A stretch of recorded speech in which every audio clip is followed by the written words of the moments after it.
Welcome, friends, to Breakfast in the Ruins, a Michael Moorcock-flavoured podcast.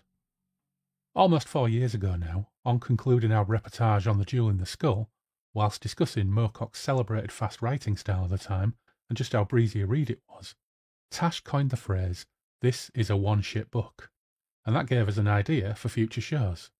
We also set 3 rules. First, it had to be fantasy.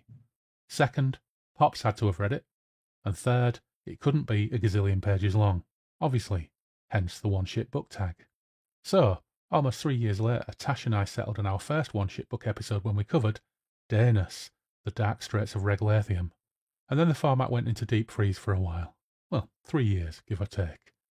Imagine my surprise then, when in July last year, friend of the show Michael from Germany, who is now technically Michael from Lithuania, dropped me a line to suggest a one-shit book for coverage. Snow Castles by Duncan McGeary. First up, it's fantasy. Second, I've no idea if Pops read it, but since it didn't come to me in the 80s, I'd suggest he probably didn't, but rules are for the birds, so whatever. And third, it's short. So, I tapped up a previous guest who I've been discussing a variety of barbarian fantasy efforts like Thongor, Brack, and others, and, based upon the cover alone, depicting a modestly thewed, or modestly mightily thewed, and scantily clad musclehead, he agreed to read and discuss it with me. Thus was Clarky the Cruel tempted back to sample the delights of Derry and Tom's at Christmas time.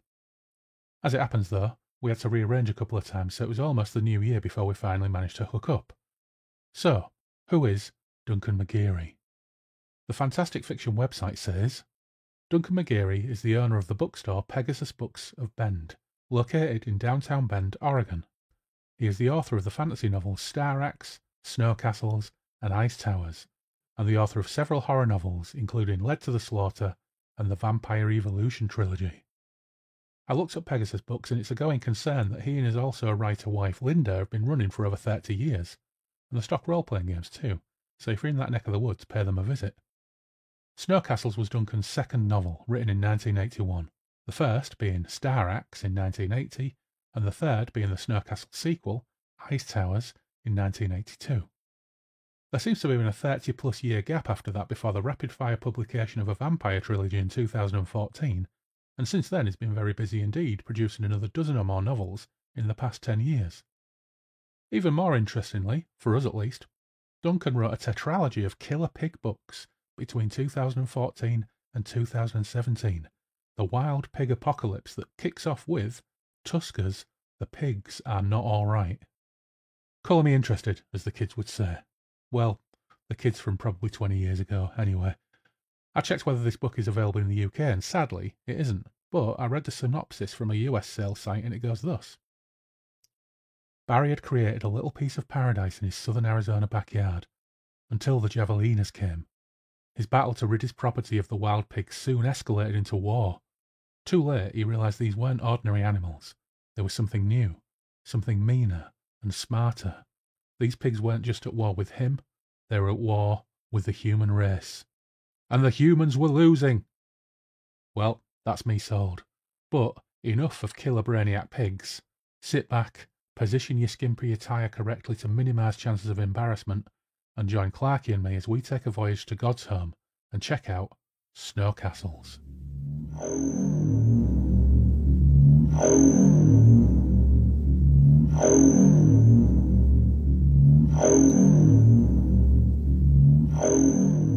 Oh well, we're back in Derry and Tom's. It's technically still Christmas, Clarky. So yes. I've got my Christmas hat on. How has Christmas been for you? Oh, I should tell it. So it's the return of Clarky the Cruel. Andy Clark, everybody, is back in Derry and Tom's. We're actually recording this the day before Christmas Eve. So we're still very much in the holiday spirit. And, I think we'll explain what we're going to talk about shortly. But how are you and how was Christmas? Day before New Year's Eve. Oh, what did Christmas I say? Eve? You said Christmas Eve. Yeah. You've took us back a week. It's time travel. You know what? If it means staying away from work for another 7 or 8 days, I would quite. That would be lovely, wouldn't it? Yeah, wouldn't it? Yeah. Christmas Day was pretty awful because my mum, for very good reasons, decided to spend it on her own. But that kind of removed some of the glue from Christmas. Yeah. And then there was a lot of setting up devices for kids. Both the kids got phones, so the gay kind of disappeared in bits of recrimination and buried heads and set up codes, and basically, a lot of Christmas dinner wasn't eaten or was left over. But everything else has been lovely. Nick's been watching World's Strongest Man with me, and we've been, Christmas Eve was lovely, Boxing Day was lovely, but Christmas Day was a bit of a washout. But such is the danger of expectation. Yes, which may bring us to our subject matter. Well, yeah. Now, funnily enough, I just reread the last couple of chapters this morning.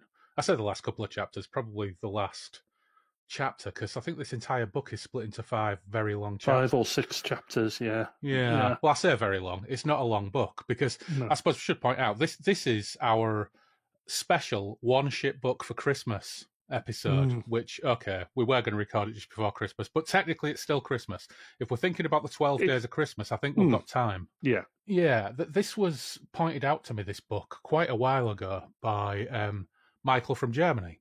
Hello, Michael from Germany. He sent me a link to this book and suggested it as something we could potentially talk about. So, therefore, we have. But before we get into Snow Castles by Duncan McGeary, what have you been reading this year? I mean, it's the end of 2023. Let's do a little quick year in review. What have you read this year that's really impressed you? Right, I've got to open my Evernote now and look what I've actually read. Oh, my God, you're so organised. Well, that's because I do a pretentious end of the year blog post, don't I? So, what have I? I've read lots of self-improvement stuff, which has had no bloody effect on me whatsoever. What I was very much disappointed by was Rialto the Marvellous by Jack Vance. So many people go on about Jack Vance. I found it very much navel-gazing wankfest, but I am told it is one of his weakest ones. Okay. I very, very much enjoyed Beasts of Valhalla by George C. Sesbro, which features a former circus performer and forensic expert dwarf private detective investigating mutation-inducing... Well, he's initially investigating the death, apparently in a gay suicide pact, of his nephew, but it leads on to a range of conspiracy and genetic manipulation and stuff like that. The Forever War by John Haldane, first time read of that, amazing. Twilight's Last Screaming, the follow-on to England's Last Screaming by Sean Hogan, that was brilliant as well. And I went down a little bit of a Iraq Between the Wars rabbit hole. So I read about the Iraq Revolt in the 1920s, which was Battle on the Euphrates, and then about the Iraq coup in 1941 and the Allied response to it, which reads like it should be a film, because it's such a collection of against the odds, flips of a coin, random chance, weird characters, weird units and stuff. So, but I read a couple of books on that. So yeah, it's been quite a busy year for reading, really, for me. Normally, I just get to read on holiday. Yeah, you very kindly sent me the Beast from Valhalla paperback as well, which I've got on my to-read list. And yeah, I read The Forever War probably in my teens, and I remember really enjoying it. It was like a nice antidote to Starship Troopers, which I read around about the same time, which whilst the kind of gun and tech porn of Starship Troopers was really good, it didn't particularly speak to me in various other ways. But yeah, The Forever War I thought was excellent. I never did read the follow-up. I had it in an omnibus.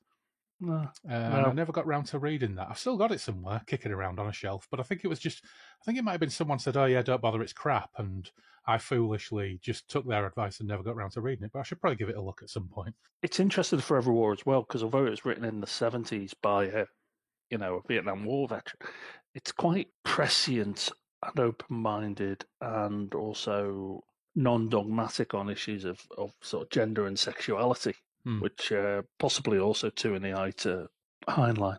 But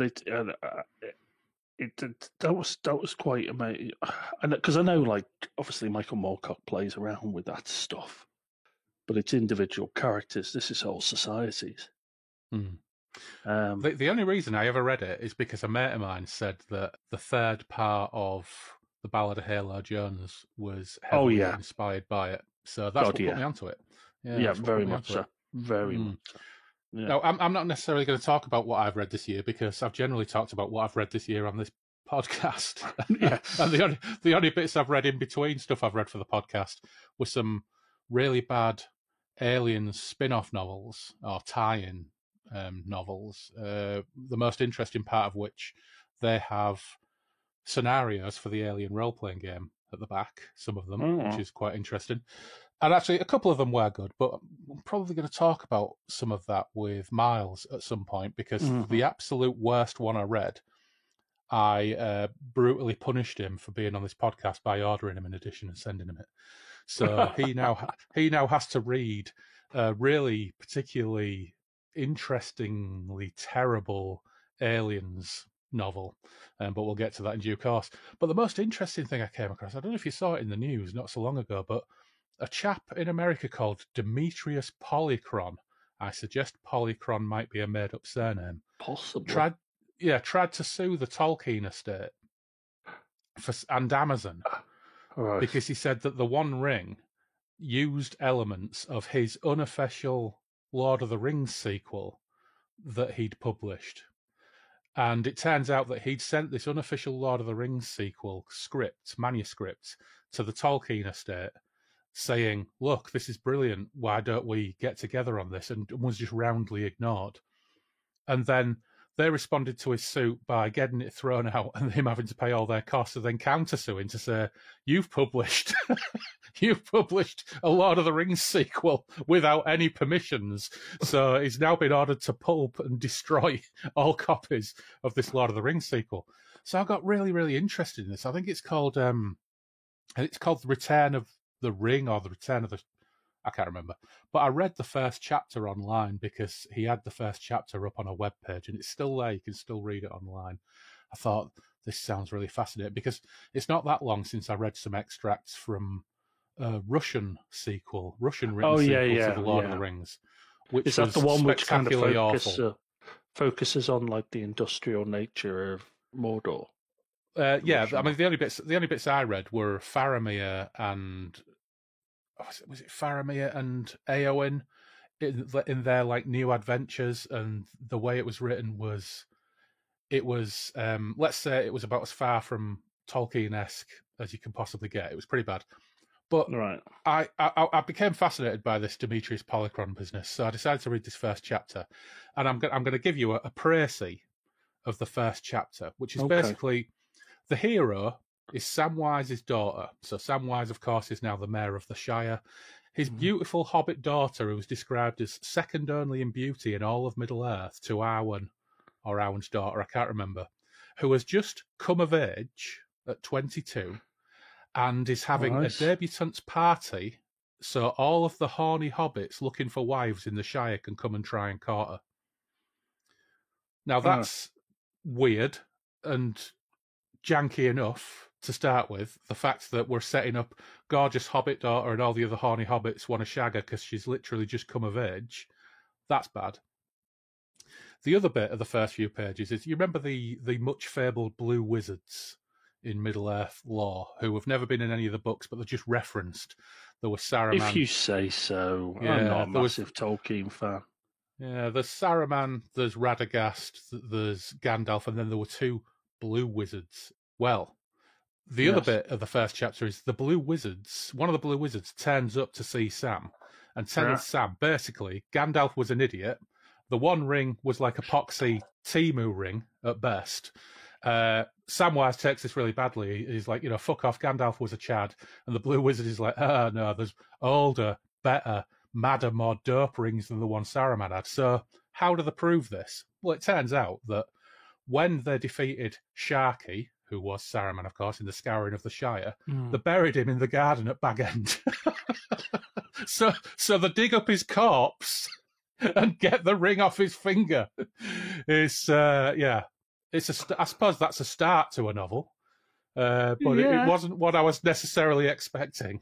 No, I don't think it sounded particularly promising. No, it was. And I bet there was some hot Hobbit action later on.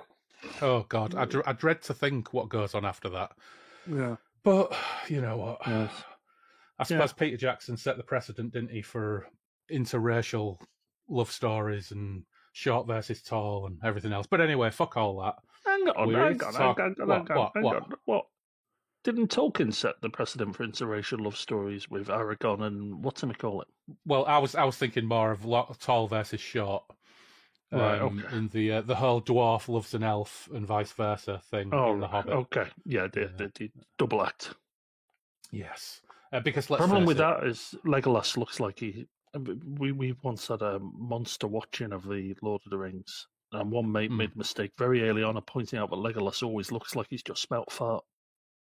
Well, that is true. And that ruined it ruined and improved the watching experience for the whole 9-10 hours. You know, now you say that, I'm actually picturing certain scenes where he does just that, and I can see it. I don't even have to watch the film to see it in my mind's eye. Yeah. Well, he was stood next to John Rhys Davies for most of his scenes, so you know. What are you saying for John Rhys Davies? I'm saying maybe John Rhys Davies had just said something, called someone a stupid woman, or said something particularly egregious, because he appears to be a bit of a prick.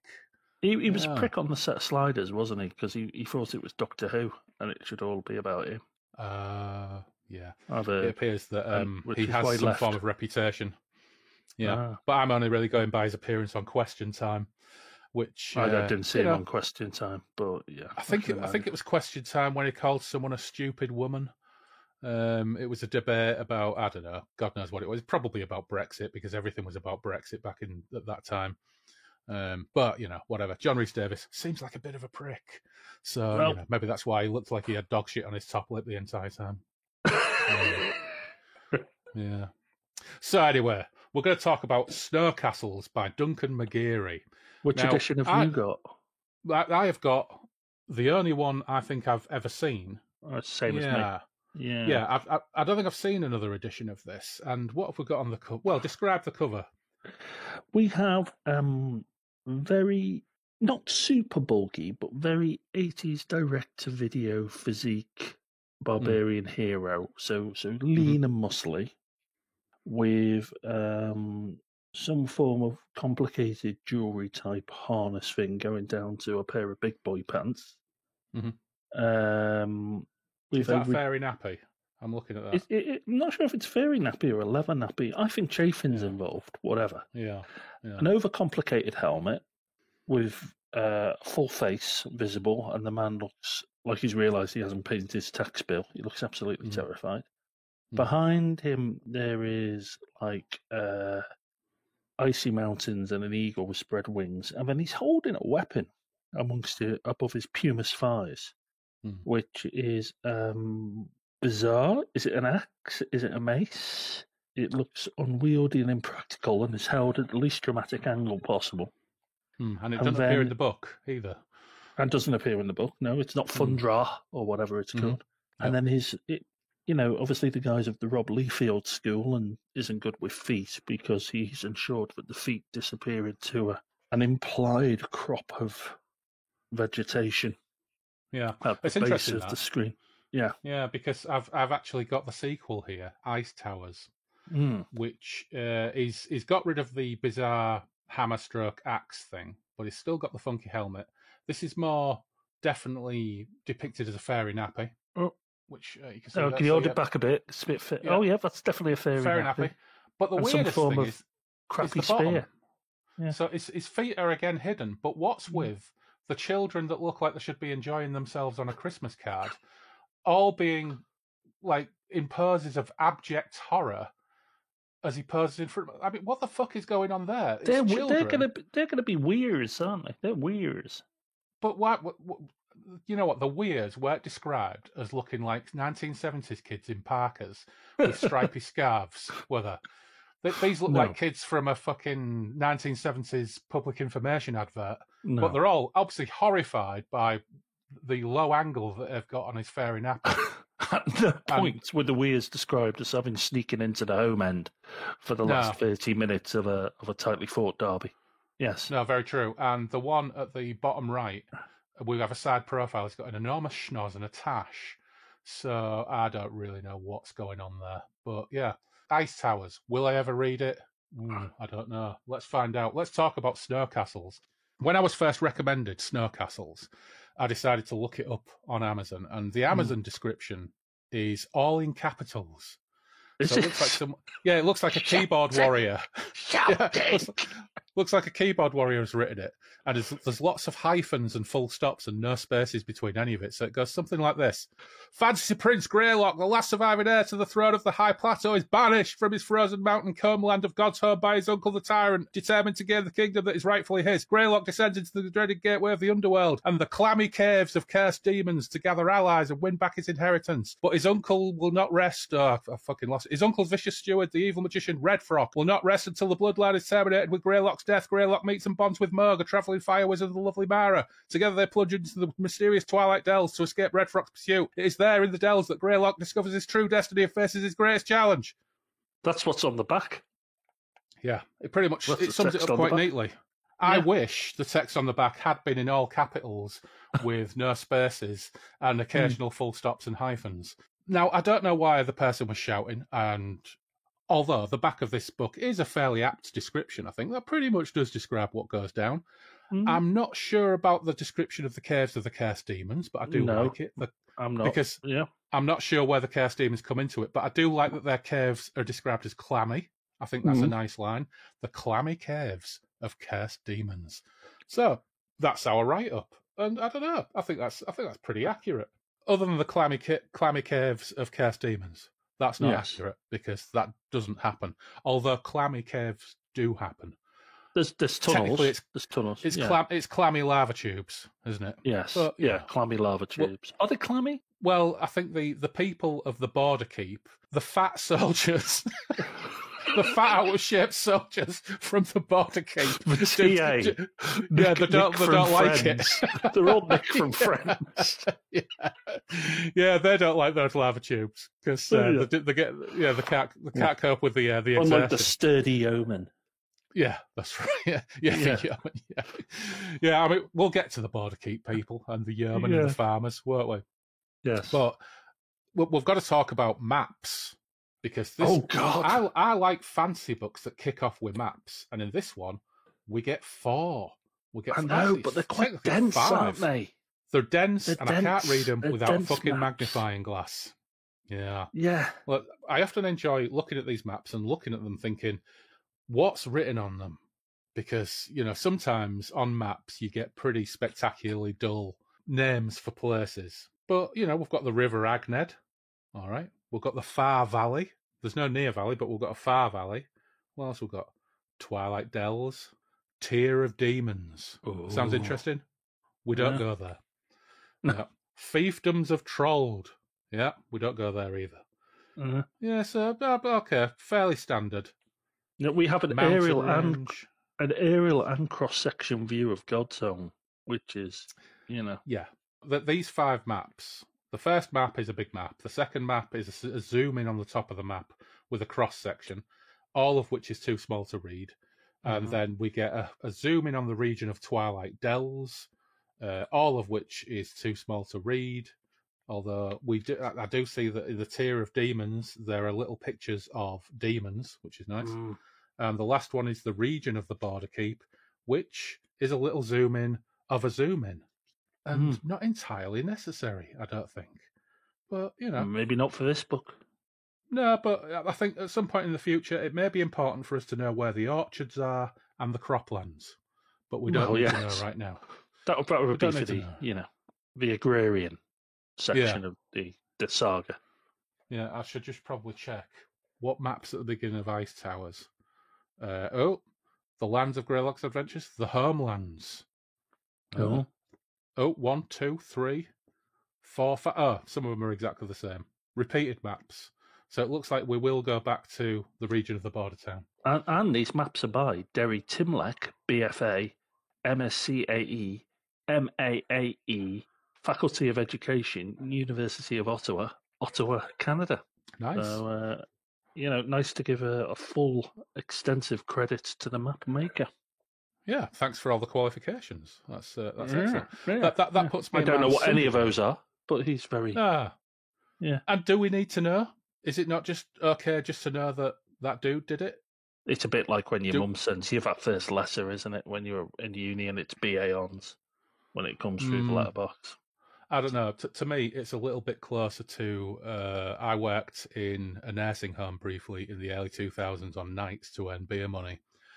And there was another nurse who worked there, and he would write in the notes. I'm going to call him Bob Smith, just so I'm not going to use his real name. But he would write in the notes, Mrs. X was incontinent of urine, changed her pad, pressure sore creamed, and then he would sign it Bob Smith, staff nurse, BA Ons Psychology. Thanks for letting us know. Yeah. Anyway, back to the book. Highly relevant. Highly relevant. Give us the setup on what this book's about. So effectively, Greylock, Prince Greylock, has been manoeuvred through theological manipulation because his people who live on the God's Home. Did they live on the God's Home? Is it the God's Home they live on? It's the God's Home they live on, isn't it? Yep, the high plateau of God's Home. Yes, the high plateau, which is all icy and snowy. And I will come on to some of the naming conventions for the God's Home later because it frustrates me. But he lives on the high plateau and he has been manipulated by the hated, what's his name, Red something? Carol Redfrock. Yes, Carol Redfrock, very seasonal, into basically contesting some of their home truths. So they basically believe that demons live below them, and above them on the high mountaintops live the gods. And and they banish people up to the gods, and they don't return. And he said, well, they could have just basically died on the mountain, and it's heretic. So he's been banished to the demon lands. So he's going down there, and he's got his talons to help him climb, which I thought was a nice little detailed touch, and no weaponry. He goes down there. He does find that while there aren't demons, there are definitely somewhat pathetic. They're not zombies, but they kind of fill the same role as zombies, even though they're intelligent people are being like an amorphous. Yeah. Well, before we get onto the weir, let's talk about the situation up at God's Home, because we have the steward Carol Redfrock, who wears a scarlet robe. There's a surprise. It's not just it's a particularly clever name. It's not a random name. It's Redfrock, and he don't wear a frock. He wears a scarlet robe, and he has a raven familiar. Now, who else have we got up there? We've got Greylock's best mate, Slim Spear. Oh, yes, who isn't slim? Yeah, we found out he's not actually slim. He's a fatso who just says that he wants to get slim. So Greylock takes the piss out of him by calling him Slim Spear. We've got Lady Silverfrost, who's Greylock's squeeze. Yeah. Oh, yes, but well, we'll find out a little bit more about how fickle Lady Silverfrost is later on. And we found out that the tyrant. We've got the tyrant, his uncle. The tyrant, when it comes to naming conventions, I think got the best deal. And of course, we've got Greylock, who is called Greylock because he has a grey lock of hair. Yes, the tyrant. It should be pointed out that is his title, not just his, and it's not specific to him. So whoever rules Grey Home, Snow blah blah blah, God Home, whoever rules it is the tyrant. Yeah. So Greylock is going to skedaddle down the mountain to the land of the demons, and he does come across two demons pretty quickly, as it happens. Yeah. And these are the other two main characters in the book. Let's have a look. Let's have a little read. Well, Patrick Troughton and Carolyn Monroe. Well, I wouldn't go Carolyn Monroe because she's described as a child. Although, as the book develops, I think the author starts to think of a. Yes. We'll get to that. Yes. Yeah. So the two strangers and Greylock stood back now and examined each other openly. That the girl had mistaken him for a god was understandable, for Greylock was as tall and as handsome as any picture of a god she had ever seen. His black curly hair fell about his shoulders, and despite the cold, his chest was bare. He was not heavy, but finely muscled, and he moved with quickness and grace, as they had just witnessed. The only feature that marred his aspect was a thick lock of grey hair which fell over his forehead, though he could not yet have reached his 20th year.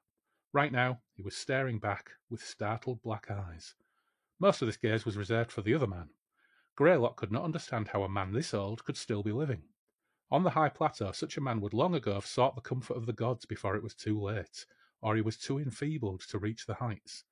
Surely this man was on his way to God's home now, and therefore could demand of Greylock whatever help and assistance he needed.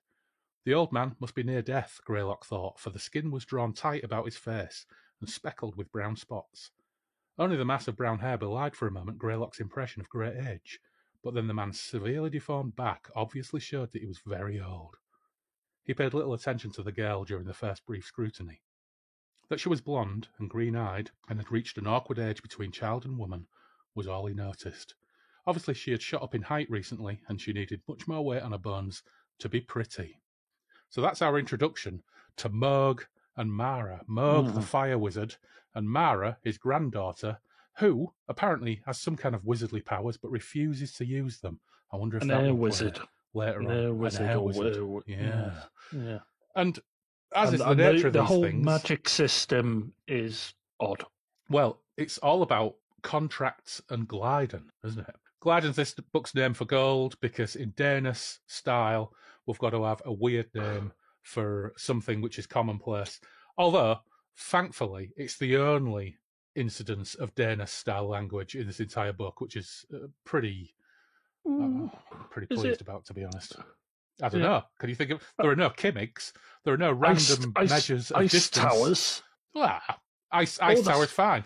One word, another word, put them together. But what we don't have is it was several kimmigs to the bottom of the slope. No, we don't have that. But I do feel when they go back to God's home, it does feel like, you know, when you're watching a 1950s science fiction film and it's like, let's sit down and have our space food. Oh, well, there is an element. Yeah, because everything's ice and snow. I mean, these people live in ice and snow, so why would they be having to denominate it like that? That's fair. But as long as they're not coming up with random measurements of snow, like 17 quantics of snow were required to build just 4 kimmigs of fence, which is when you get into Danish territory. Yeah. Fair enough. We find out what this underworld consists of as well. So they travel together, and they travel through the Twilight Dells initially, where we come across the Weir. And Greylock has this weird feeling that the ground isn't right. There is some contamination in this earth. Yeah, there's something strange and diseased. The people appear to be diseased and off in some way. They all have grey hair? Yes, they do.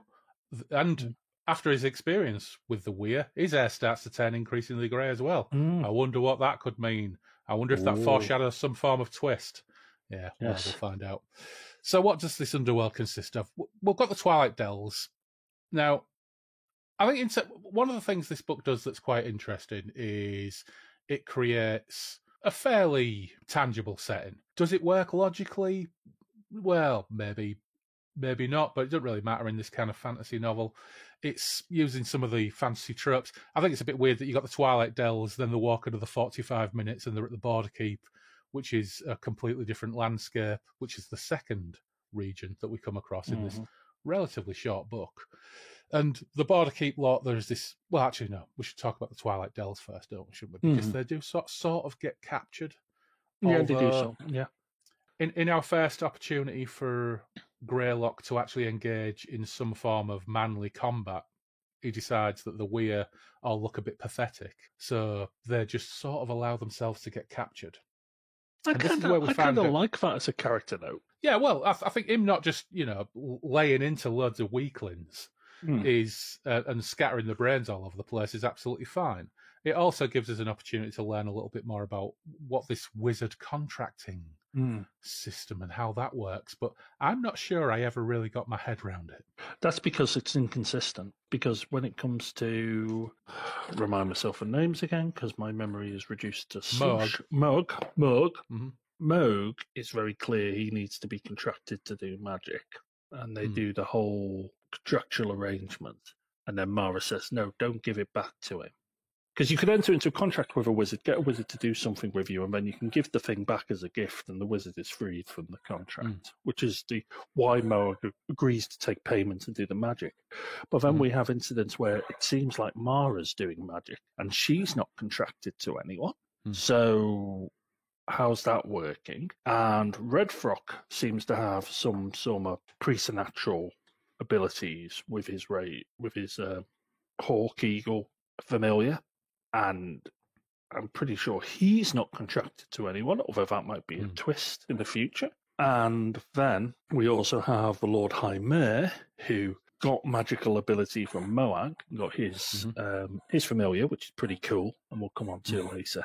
And he's not contracted to anyone. So it seems like this exists for the purposes of binding Moag to Greylock, but then it's more kind of in abeyance for anyone else. So that's why I never really got it, because I was like, well, she's not contracted to anyone.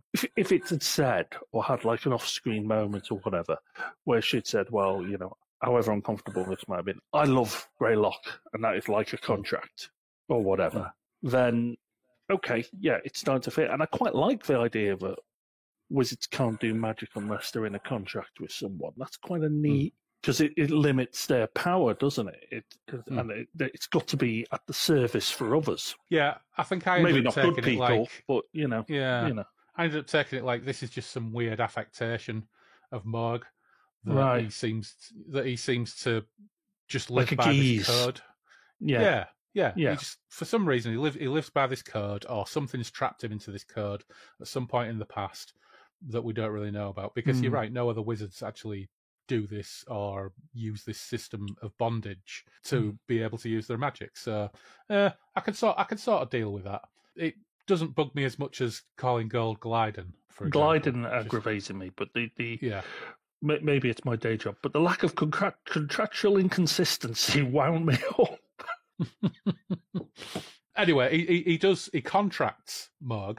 Is this where the duplicate sword comes in? Yeah, because he's got like a little jewelry version of a sword, hasn't he? And Glygan basically, not Glygan, Moag makes it into a full-size replica, which comes in useful because it's a replica of like the sword of kingship, tyrantship even, for the god home. Yeah. And unfortunately, it's so exact it even has the carvings on the blade and stuff, despite being a miniature. So the craftsman of god home must be amazing. But yeah, it's awesome. But he kind of gets a sword. So Greylock's got a funky sword that he barely uses the entire book, because we'll talk about some of the fantasy tropes. One fantasy trope that we don't really get a lot of is Greylock, the buff hero, hacking people up. But, he's not really a violent man, is he? No, he's not for a barbarian book. And whether God Home is that type of barbarian is a question. Whatever barbarian means, but he's not that cliche of the barbarian. It's another good example of a misleading cover, because this cover is obviously designed to cash in on the strapping barbarian with huge weapon. Although the second book, less that, more strapping barbarian, terrifying children with whatever's under his nappy. The more you say that, the more I want to see like a set of YouTube shorts, which are Conan the Supply Teacher. Yeah, there was a webcomic, wasn't there? It was like Conan the, I can't remember, it was Conan the Office Worker. No, there's Conan the Salaryman, which is Conan the Salaryman, which was on Twitter. Yeah. It's a role player who did that. Yeah. So they escape the Twilight Dells thanks to Greylock contracting with Moag, and they move on to the Border Keep. The Border Keep is a completely different kettle of fish. And it is amazing, really. This is a short book, and the font size on the pages is large. There's not a huge word count on every page, yet nevertheless, it feels like the first 100 pages, they rattle through incredibly quickly, and we basically meet the Weir, and we meet the Border Keep lot.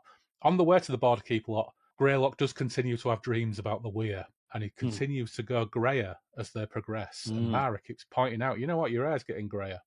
But they get to the Border Keep, and we have a completely different thing going on here between Mayor Tarleton and his rat familiar and Yeoman Harkon of the Farmers.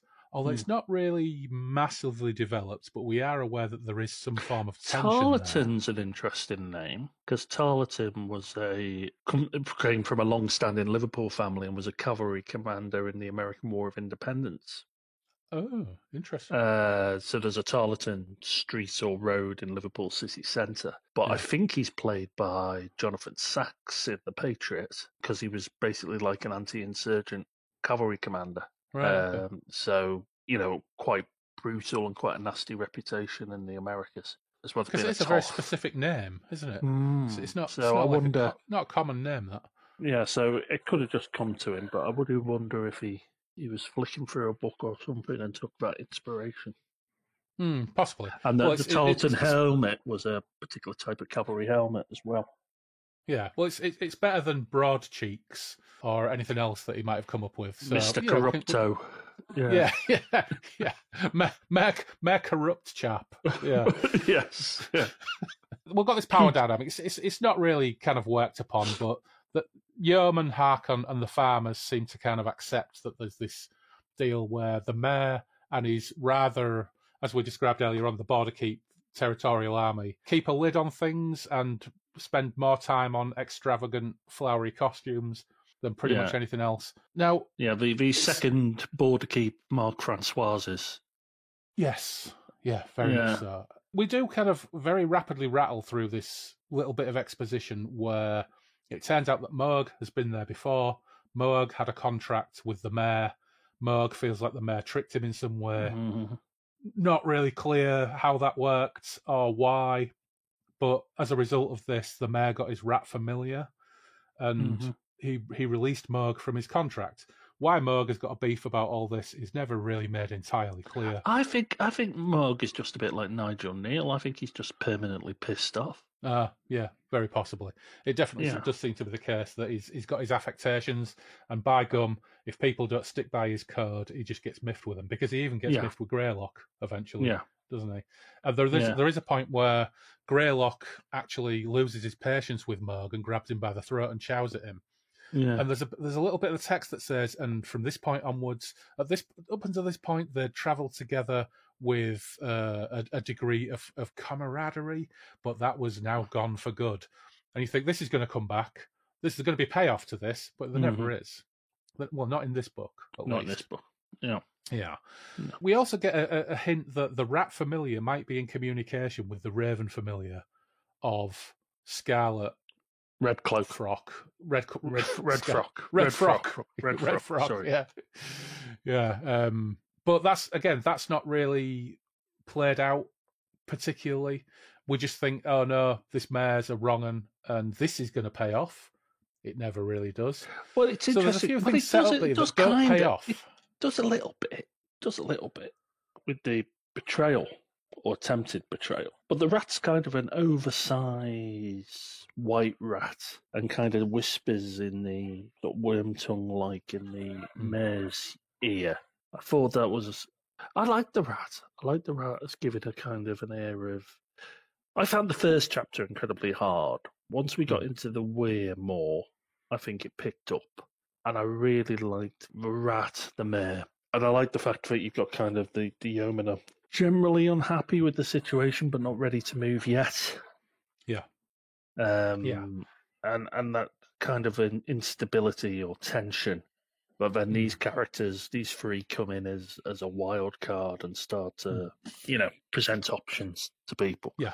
I quite like that. I am not normally a person who yearns for more development and for books to be longer, but this all rattles by far too quickly. Funnily enough, the point you just made about finding the first chapter hard work, this book improves as it goes. And actually, I think the final chapter is my favourite chapter of the whole book, not for reasons I expected. Because, generally when you get to the final chapter, you want some kind of massive cataclysmic climax where everything pays off. But the reason I like the last chapter so much, and we'll get to that, is for completely different reasons, really. But I always like a good animal familiar, like Jerry and his winged cat and all that stuff. It's always good fun. But I suppose to cut to the chase, Greylock and the mayor decide that Greylock's going to go back to God's-Home and he's going to use the mayor's lot as his supporting army, and they're going to go and take God's-Home, which is where some strange parallels start to kick in, which we'll re-examine as we go. But meanwhile, Greylock is still having dreams and is now having visions. And he has visions of some weir. And we get a major twist. So he's at God's home. He's a couple of weir appear outside, and he goes outside. And it says, he was not surprised this time when out of the dark, the figure of a man emerged, followed by an old woman. The man, who could have been Greylock's twin or perhaps a younger brother, had well-structured dark features. But even under the spell of the weir, the old woman appeared ancient and ravaged. Greylock was mildly surprised to find a woman that old amongst the people of the Twilight Dells. The man raised his hand in greeting. Greylock stopped and also signed a greeting. The man, or apparition, seemed to be trying to say something to him, but Greylock, as in his dreams, could understand nothing but the urgent need of the stranger. Everything sounded much harsher, yet somehow removed, like someone scratching the glass on the far side of a window pane. He says that the people of the valleys welcome the deliverer, Mara said suddenly from beside him, and he noticed her presence for the first time, as if she had just stepped into the light. Whatever the meaning of this meeting, it was apparent to Greylock that in some way Mara was to play a role. He begs forgiveness for their attacks, but they did not recognise you when you passed before, she translated. He begs to know when you will return to lead them to their freedom. Greylock shook his head in puzzlement. I am not returning. I have nothing to do with these people. I am not this deliverer he speaks of with such reverence. Now the old woman stepped forward and started to speak. Her voice was no more than a croak, but Greylock could understand the horrible words without translation. You must help the Weirs, my son, for your father was one of them, the greatest of their kind since they were so long imprisoned. For him, I was banished from the high plateau. Now you must help them. So Greylock is a Weir. His dad was a Weir. Big reveal. They have a prophecy that he is the deliverer, and he will, I don't know, do whatever's required to free them. Take them back to God's home. Yeah. Yeah, free them from their bondage of Shitstown and bad soil and being generally pale and weak and sickly. This is why his hair's turning grey consistently. Following this, the Borderkeep army marches on towards God's home. But Greylock decides, Elric style, another parallel here, he should recce the approach to God's home, but takes Morg with him. Now, Mara, they leave behind. She's not impressed with this. He leaves her behind with Yeoman Harlock, but she escapes by using magic. And Morg's finally impressed that she's actually used her magic, because she's always refused to use her magic. But why did she decide to use her skills at this specific moment? I think we need to talk about Mara at this point. Okay, let's talk about Mara. She's clearly described as a child when Greylock first meets them. Well, in that awkward age between child and woman, I think was the exact wording. Yeah, a so child. That's just a teenager. In fancy terms, we're talking about a teenager. We're talking about a child who's started to grow boobs, aren't we? That if an author says the awkward stage between child and woman, it means physical budding.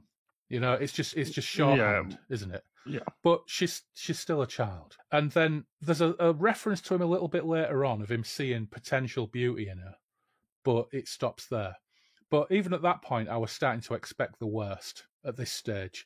So let's have a look. We're here now. Well, Morg chuckled, and Greylock turned in astonishment at the happy sound.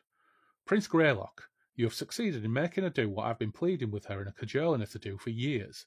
She has used her magic, and without the orders from a master. Her motivation must have been very strong indeed for her to do that, and I do not think it's because she wants to be with her grandfather, he finished, looking at Greylock in appreciation. So, going back to what we were saying earlier on about the wizard's contract thing, there does seem to be a suggestion from Morg there that it is a broader thing than just his own old affectation, or is it just an old-fashioned thing? You know, like a class structure thing. He's old. I don't know. We don't really know. Yeah. But it says, Greylock was bewildered further to see a red flush rise in Mara's cheeks. He remembered his earlier promise to himself to look for the truth in her face, but he did not like the truth he was seeing in her face right now. She couldn't be in love with him. She was still a child, and he was promised to the Lady Silverfrost. But even if he raised his objections to himself, he saw that in their few weeks together she had swiftly grown out of that awkward phase he had first noticed. She was almost a woman. Her bright green eyes suddenly showed a maturity that had not been there before. Her long blonde hair no longer had the downy softness of childhood, but the healthy glow of a woman, and her habit of flicking the hair from her eyes was no longer annoying, but alluring. Her slim figure had filled out in a few short weeks. Not knowing what to say in the embarrassed silence, he turned abruptly and brushed by her without further word. Now, there is something about the male power fantasy element of books like these. It's almost like we've got it in Moorcock. We've got Elric and his girl bride in Moorcock, even though I don't think there's ever really a reference to a child growing into a woman. Apparently, Piers Anthony is pretty bad for it. Right. I think I read a Piers Anthony book when I was a kid called Cruel Lie, and I can't remember a thing about it, but I never read any more Piers Anthony. I don't know why. I know there was a bit of discussion on Blue Sky about how Piers Anthony has quite a lot of that kind of thing. I think the only thing you can say on this is that, and admittedly, he's a late teenager. He's like it says, he's not yet 20, so presumably he's 18, 19. So from our perspective, still legally an adult. Yeah. But it's not like he's a 45-year-old man. No, I think it's not Thomas. It's not Thomas Covenant, is it? But I think thinking about Greylock, who probably by now should be called Grey Mop because he's entirely grey, Grey Mop or Grey Mullet or whatever. It could be worse because Greylock, even as a guy who hasn't turned 20 yet, is still finding it unpalatable. Yes. Even whilst recognising in her, in inverted commas, some growth. And you just mentioned Piers Anthony. We have read much, much worse in fantasy. But there's still just that element where that I always think it's like the Daily Mail watching Charlotte Church grow up. You know? Yeah, very much so. Sort of in microcosm, and it's common in fantasy. But I think we can say, in this book's defence, as you pointed out, it could be a lot worse. He is a guy who's probably 19, and he's got an awkward girl who he is starting to notice, like the flush of womanhood, whatever the hell you want to call it. But at this stage, he's like, you know what? No, this is making me uncomfortable. And that, much like the situation with the Weir, where rather than laying into them to stop them getting captured, is like, these people are weak and pathetic, and he kind of steps back. It does make Greylock a slightly more appealing character than your average lunkhead barbarian, which, you know, ain't such a bad thing. So that element of stuff is there, but by gum, it could be a lot worse. Yeah, I think that's fair enough. And wonderful filling there, as I had to leave the kitchen and go up the stairs. That's all right. That's why I kept on yakking. I was filling in for my colleague. Yeah, I think that's right. I think it's more thoughtful than, excuse me while I recapture my breath, from going up 3 flights of stairs. Do you need me to cover for you again? No. But yeah, I think it was more thoughtful and considered. And he takes things at a slower pace, which is kind of a note of the book. I've left my copy downstairs now, but it's kind of a feature of the book. Yeah. Well, I mean, both a strength and a weakness, but you know. Yeah, I mean, the book's rattling to a close now. I mean, it's amazing, really, that we're 110 pages in, and we've got this buff barbarian on the cover of a book, and he hasn't brained anybody yet. But there is it's an odd book, but I think there are things to like in this book, even if some of it is thinly drawn, maybe. But you know, it's okay. But Greylock and his companions do reach the plateau and the snow castle of his mate Slim Spear, who turns out is not only fat, but is highly religious as well. But he finds out from Slim Spear that his loved one, his betrothed, Lady Silverfrost, may just be slipping away from him. Relief flooded Slim Spear's face, and he threw open the door. As he hugged the returned prince, Greylock motioned to the hidden underworlders abruptly from behind his back. They hurried up the stairs, trying desperately to maintain their footing and their speed, the sight of the warm interior summoning them. Then they were through the open door. Slim Spear followed them through the wind-swept inner courtyard and into the small, cosy rooms within the stone walls at the end of the long outer corridors, staring at the two visitors in shock. All the colour had drained from his face. The owner of the snow castle belied by his appearance his name. He was anything but slim, and had received the nickname from Greylock by once vowing that he would someday be as slim as a spear. Now he looked as if he would never eat again. "What is it, Slim Spear?" Greylock exclaimed, concerned by the intensity of his friend's reaction. "I have failed!" "What do you mean, Slim Spear?" "For generations beyond counting, my family held Castle Guardian, pledged to protect the high plateau from demons. Now I have let 2, no 3, for you must be one too, into my country." Greylock had removed his hood, revealing his silver hair. Demons. I have failed the tyrant and my people. Nonsense, Slimspear, Greylock coaxed as only friends can. I've been to the underworld. It's not full of demons. It's not anything like what the gatekeepers say. Greylock realised suddenly that nothing he was saying was penetrating his friend's daze. Desperately he said, Cheer up, Slimspear. How do you know I am not this deliverer the gatekeepers are always talking about? Though Greylock had tried to conceal his real wonderings behind this joke, Mordref, because that's Slimspear's real name, Mordref saw through it and glimpsed his concern. Of course, you are the deliverer. You must be. I should have known. The three spies relaxed at last and fell into the soft chairs. They were safe until morning. Later, Slimspear took his friend aside and broke the news of Lady Silverfrost's coming marriage to the steward, Redfrock. I must speak to her, he exclaimed. Does she believe me dead? No, Greylock, Slimspear said sadly. You must not talk to her. You do not realise all that has happened since you left. The steward's power has increased, and Silverfrost has given in to him. She is completely his now. I don't believe you, Greylock denied what he was hearing. She hates Carol Redfrock. Silverfrost was never what you thought she was, Greylock. She has a weak will and is not worthy of you. It's time you realise that. Let us see what she says when I am tyrant, Greylock said, knowing she would come to him then and not sure if he would take her. So, we've got budding teenage girl in love with the hero. We've got fickle women, although Silverfrost may be redeemed yet, so we've got lots of these nice or problematic fantasy tropes, however you want to look at it. But more specifically, we've got our hero leading a force of outsiders to raid and pillage his homeland, which the outsiders have always viewed as remote and godlike, to rescue his betrothed from the villain. Yeah. I wonder if the parallels will stop there. Well, they don't. Are you suggesting there's parallels to a let's say text? Let's say, because the next thing he does is lead the Border Keep lot up to the plateau into the lava tubes that connect the snow castles of God's home. It didn't occur to me reading it, but that was a parallel. A maze of lava tubes. Yes. So he leads the invading army of outsiders into a maze ahead of trying to lead them on a rampaging pillage through his homeland to rescue his betrothed from the villain. Now, of course, you could say that these are just common fantasy tropes, perhaps, but, it is fairly specific. But it all goes wrong anyway. It's not a maze that ships have to navigate, though, is it? No. It all goes wrong anyway. But we do get some. I did enjoy the descriptions of the fat TAs struggling to get not only to get up to the plateau, but wandering through these lava tubes, going, "Can we have a rest?" and him getting frustrated with them, going, "Oh, for fuck's sake, pick your feet up." It does seem like it's not the best force to use to take on your hardy northern barbarians, is it? I mean... Well, at one point, Merg says, he does say, oh, God, this lot are useless. I told you we should go to the fiefdoms of Trold.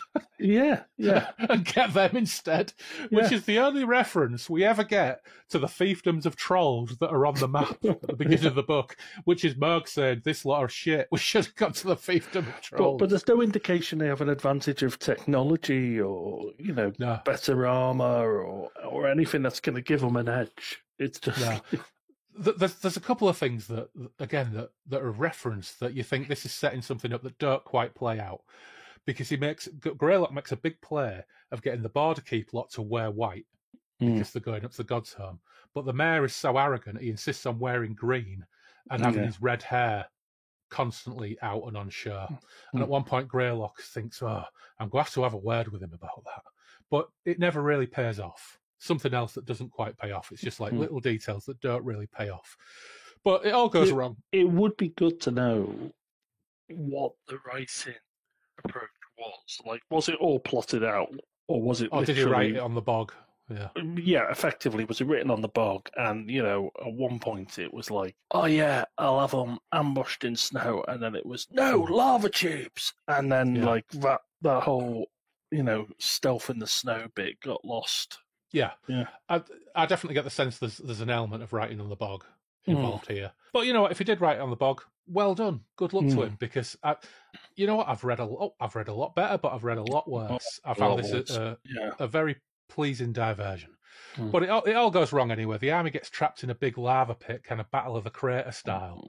Although it doesn't quite transpire to be Battle of the Crater because they just get sealed in complete darkness and the air is blocked off so they begin to suffocate. But that's when we get this really fantastic passage from Mara's perspective that I actually thought was the best part of the book. Yeah. Where she essentially becomes the most heroic and interesting character in the book.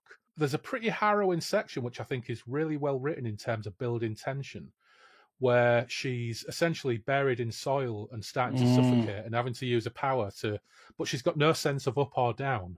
And she finds herself, she makes her way through it into a wall and she has to just create a void around herself. Yeah, she's fumbling around and she falls into this ditch and starts to suffocate and has to work her way out. Yeah, so she uses her powers, but she's got no sense of direction. She ends up coming up against a stone wall and she's kind of fighting panic the entire time. It's pretty good, but she uses her powers. She finds her way into the Tyrant's Keep near the kitchens, and I suppose to cut a very long story short, she has a quick encounter with the Tyrant, who seems to be delirious and close to death. He says, "Tell Greylock I'm proud of him," before kind of lapsing back into tyrant mode and saying, "Begone, demon." And then she actually gets back and frees the army from their almost tomb. And this is kind of for a book that kind of rattles through things pretty quickly. Our little adventure goes on for 4 or 5 pages. And I thought it was great. I thought it was really, really good. Best section of the book by a mile. And actually getting things from Mara's perspective was really fresh. Quite unusual to get the ancillary female character to contribute to the plot in that way. Yeah. And not by benefit of her position or whatever, but through action. Yeah. I did have to laugh, though, because when she gets back and she essentially frees them and they're able to get out and get involved in a melee with the forces of God's-Home, says, so this is Greylock. Quickly, he shouted again. We must escape before the seal is in. More than anything else could have, this threat seemed to alert the dazed soldiers of their danger. Revived suddenly, they bounded towards the beckoning square of light that was their only escape route, just as the light was blocked by the figure of a warrior. The guards had reached the landing just as the underworld army surged towards it. The battle that followed was a bloody struggle that horrified Greylock. All his plans of conquest had depended on surprise, but they had been the ones who were surprised. Only the lucky escape of Mara had saved them from being sealed forever in a tomb beneath the castle tyrant. Now, evenly matched and determined armies confronted each other on the small stone landing under the snow castle. In this strange battle, only a few men could fight at the same time, while the others watched the life and death struggle in dread and waited to take the place of the fallen. Only the presence of the yeomen of the border keep such as Harkor saved the underworld army from being annihilated, for only they could withstand the assault for long. There were no survivors on that awful battleground. All who entered were slain. Only the length of time they managed to stay alive changed. That's quite a nice little passage. We don't actually get any descriptions of Greylock in combat, but that little passage is describing like guys stood back waiting for their turn to step in over the dead to fight in that small space. Simple language, but really, really effective. Quite Moorcockian in its effectiveness, I thought. Greylock doesn't really give Mara any credit there. Much credit at all. Yeah. Stroke of luck. Yeah, stroke of luck there, Mara. And then, I say weirdly, because I'm not entirely surprised by this book, it all sort of rattles to a close really quickly. Because suddenly, Red Frock turns up, says the tyrant is dead. Therefore, we must enter into some kind of weird process with the gatekeepers involved to decide what happens next. And I think at this point, Red Frock's probably expecting the gatekeepers will say, you know what, Greylock, sling your rook. But because he's got army of demons, yeah, because he's got this replica of Thunderer, or Thunderer, whatever it is. Thunderer. So that ends up coming into play, not because it's a magic sword that can lop people's heads off, but simply because it ends up being a symbol of his status. And the gatekeepers go, yay, Greylock is the new tyrant. And Red Frock goes, "Do," and disappears through a secret door. The end. Here I thought I could rely on the legal system.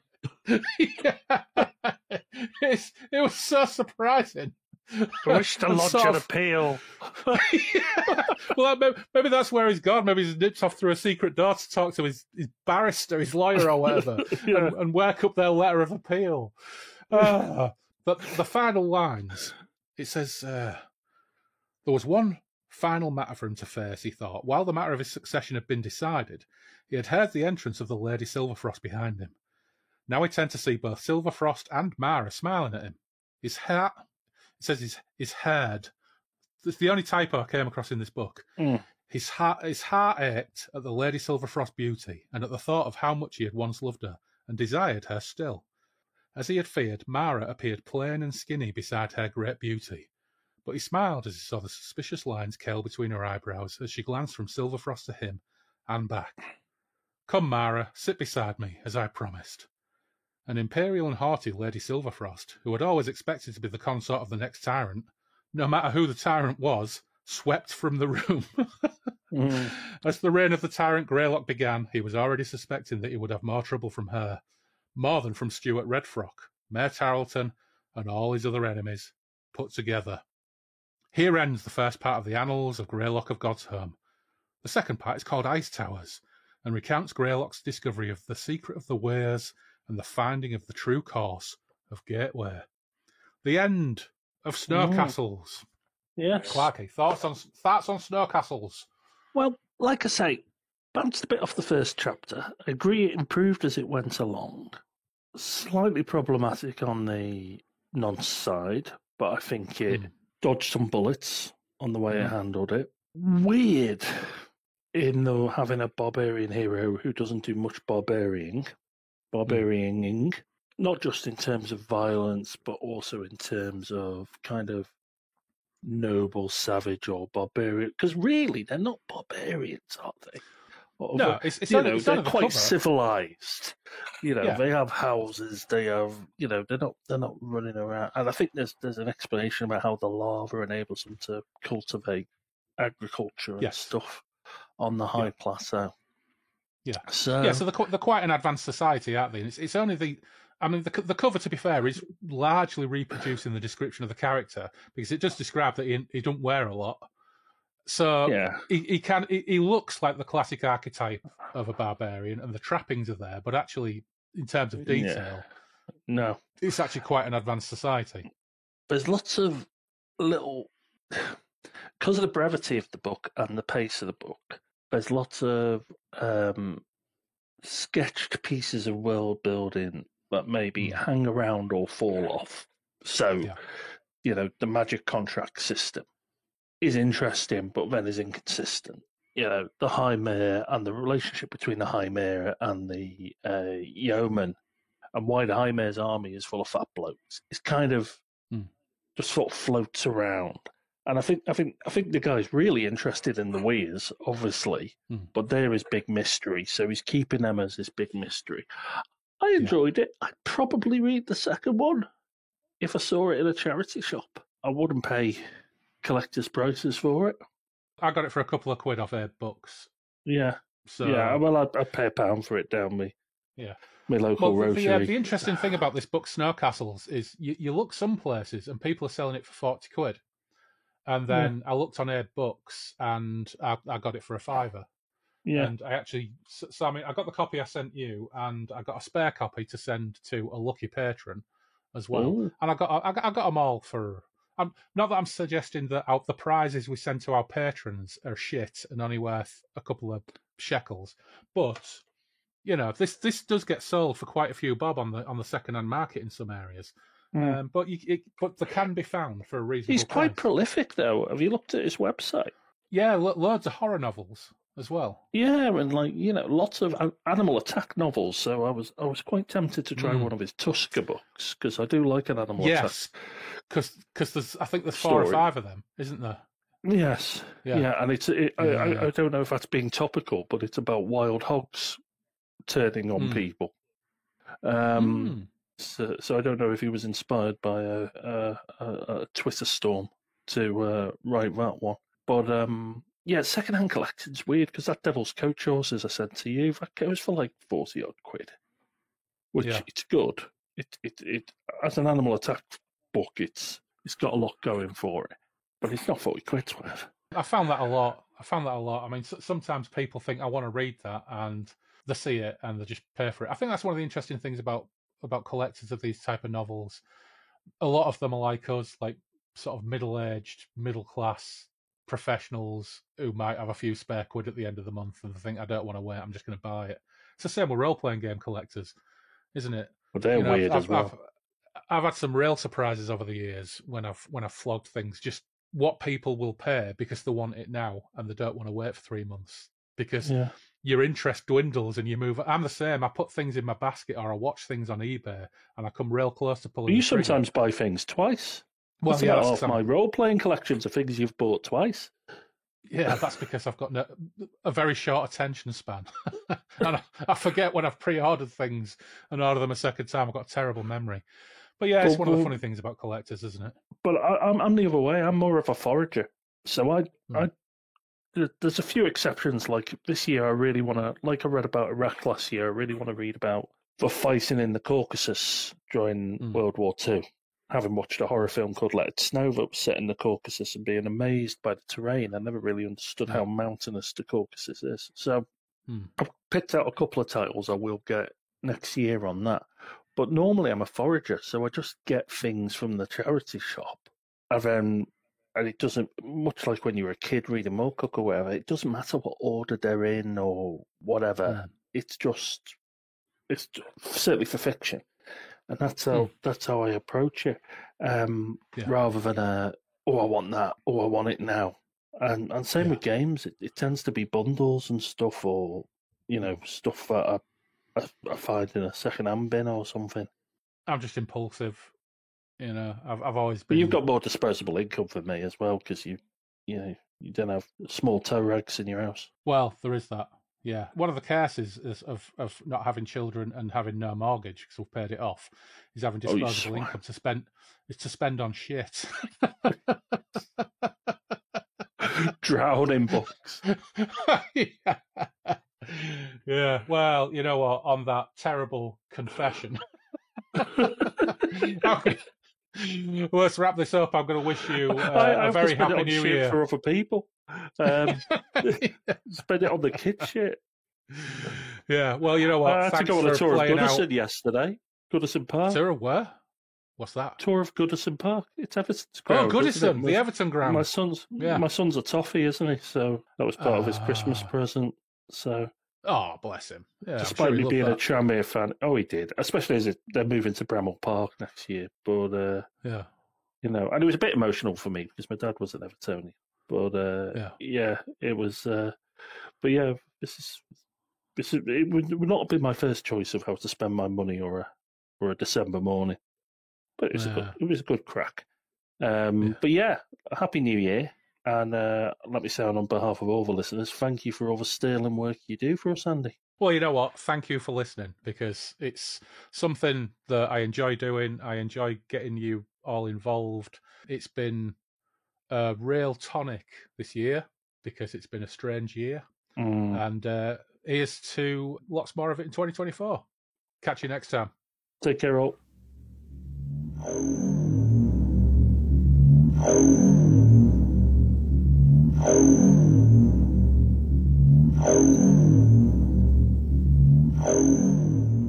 Massive thanks to Clarky for helping me to revive the one-shit book format. For anyone interested, after failing to comment on the fact that at the end Greylock seats Mara at his side as potential consort as Tyrant of Godhome, much to the disgust of Lady Silverfrost, of course, I checked out the first couple of chapters of Ice Towers, and was relieved to find that she carries on living with a granddad in Castle Tyrant, so any potential queasiness was successfully averted. You can check out Clarky's blog, including what he's been up to with his collaborative Sandbox Unit campaign this past year, but also what he has planned for 2024, and that's at clarkythecruel.wordpress.com. And Duncan McGeary has an author's blog, and you can find that at duncanmcgeary.com. And his last post is a very timely one, considering he posted it around the same time Clarky and I hooked up to talk about snow castles. I hope you wouldn't mind, but I'm going to read a bit of it here, because it definitely plays into a lot of what we think about in terms of some of the authors that we cover, and is, for me at least, really honest and inspiring. Reviewing my writing before going forward. What mistakes might I have made? 1. Too many books, too fast. 2. Too many genres and subjects. 3. Not enough planning or outlining in advance. 4. Not writing a serious book. No trauma drama for me. 5. Not writing enough short stories. But even if these are mistakes, they are what I would call career mistakes. That is, they could be considered mistakes if I was trying to make a paying career out of my writing. The irony is, these are also exactly the terms of writing that I set out before starting. Rule 1. Write the book without going backward, or without too much pre-planning. Let the book go where it goes. The reason for Rule 1 was that in my previous career, I'd fallen into a pernicious writing cycle. I'd research and plan, and then never write the book. I'd start a book, and then restart a book, and then restart a book, and then restart a book. Rule 2. Write what I want, when I want. For me, there were only 2 reasons to write. A, for fun and personal fulfillment. B, for money and fame. I realised ahead of time that the latter was very unlikely. Besides, I figured if I wrote for the reasons in the former, I'd have a better chance of reaching the latter. Rule 3. Write for fun. I have no interest in what I see in the literary field.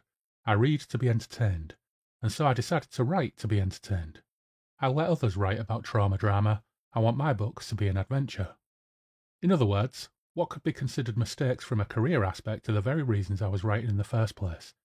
I really can't see how I could have done it differently.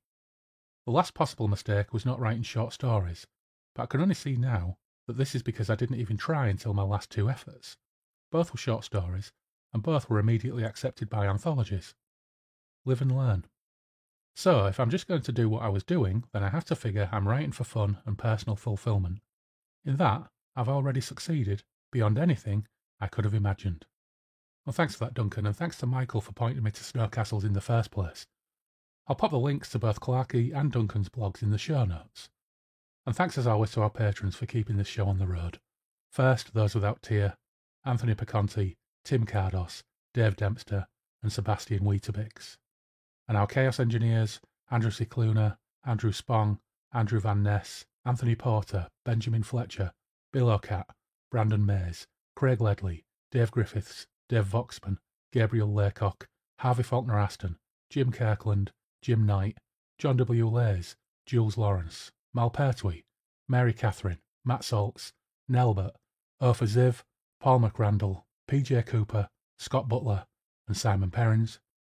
And of course thanks to our crafty jugaderos, Alexander Harris, Eliel Westonra, Loz, Taylor, Matthew Broom, Graham Holden, Toby White, and, new to the tables of chance at the tiny licensed terminal cafe section of the Don Blas's galley, Christian Hundal. Thanks for hopping on board, Christian.